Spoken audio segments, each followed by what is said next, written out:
As an option, WorkNC offers an integrated help panel within the new Toolpath interface. The integrated help panel can be activated by selecting it within a drop-down menu, found under the down arrow icon. A new panel will be displayed along the right-hand side of the Toolpath menu.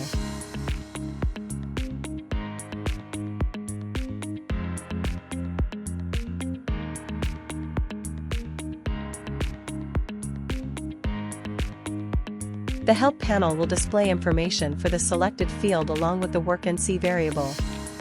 The WorkNC variable can be directly copied from the Help panel. Radio buttons and drop-down menus will also display the appropriate information.